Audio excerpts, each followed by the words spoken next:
Cebu. Subong makaupod nato ang aton nga heputo from IPHO South Cotabato. Sir Eldon. Sir Eldon, Happy New Year kag maayong aga sa imo. Happy New Year man sa aton mga listeners, sa aton mga again listeners no sa Bombo Radio.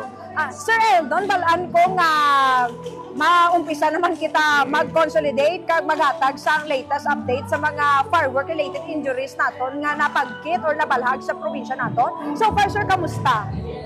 Masubuin na nga balita no kay kung pag-abot sa aton nga fireworks-related injuries, medyo masubuin ni siya nga balita.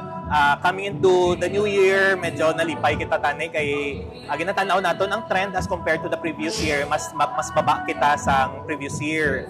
This year rather, mas baba kita compared to the previous year. Pero as of 6 a.m. today, January 5, mas nagtaas na kita by 4%. So we have 50 cases last year, 2024-2025. This year, as of 6 a.m. subong nga adlaw January 5, may ara na kita 52 cases. Okay. So sa inyong alantaw, sir, ano ang mga contributing factor na nagsaka subong nga tuig?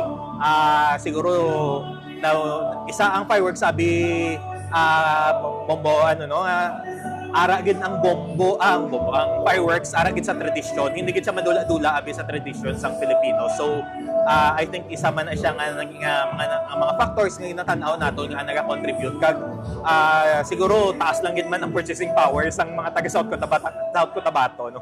Okay. So far diri sa aton nga probinsya, sir, sa mga nabalhag naton nga mga firework related injuries. So far, ano ning mga makabig naton na pinakalala? Atong case naton sa Norala, Bombomira, amo So, ning kamusta pinakalala naton. Actually for this year mas damo kita sa mga admitted nga cases. No, anom ang aton nga na-admit nga cases as compared to the previous year. May ara kita sang isa ka amputation subong nga year as compared to the previous year wala kita sang amputation. So may ara kita isa ka amputation.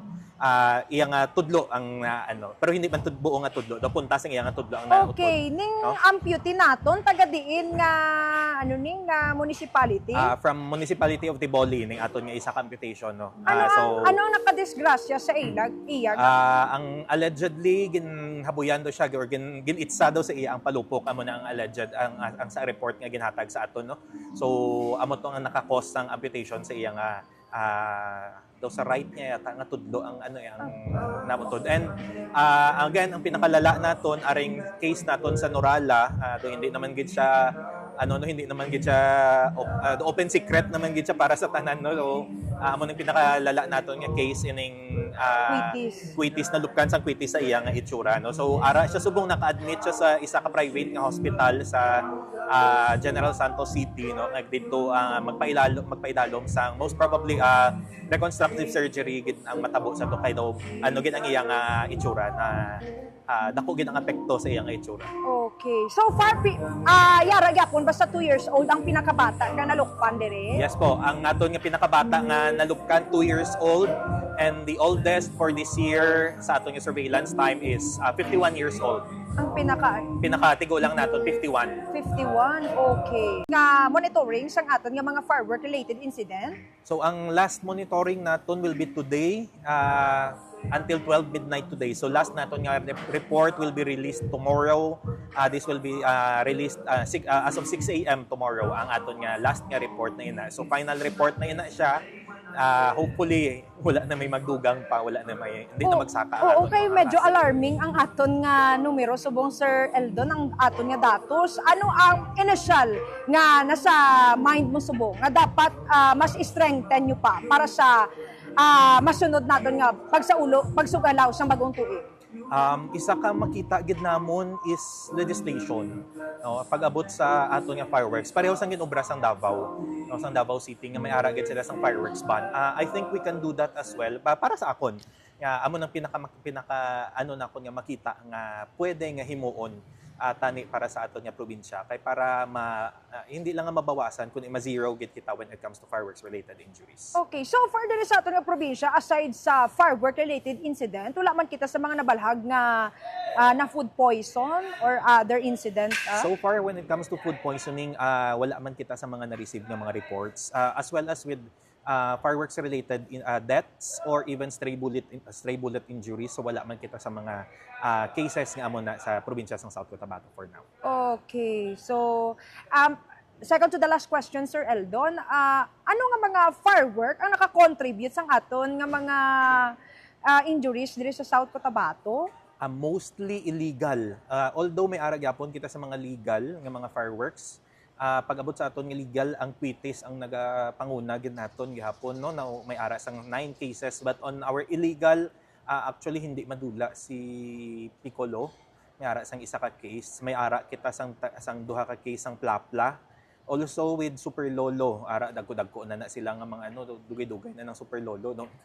Ara gihapon hasta sa subong Boga.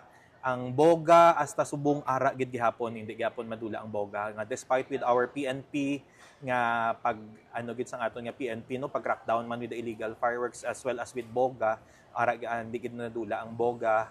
But our leading fireworks for this year is ang aton nga 5-star. Tama ba ako? Yeah, with 11 cases. 5-star. Opo, 5-star ang leading cases nato, ang leading naton nga for the illegal fireworks with 11 cases. Okay, so that's alarming kay makasulod gyapon ang mga illegal firecrackers diri sa aton probinsya. Yes po, isama na siya kay ang siyempre ang aton nga PNP along with the other agencies no padayon man na sila sang pero damo gihapon abis ang makasulod, may mga peddlers, may mga illegal nga sellers gihapon kita. So isama na sa ginatan-aw man naton nga mga nangin rason man nga taas man ang aton nga kaso.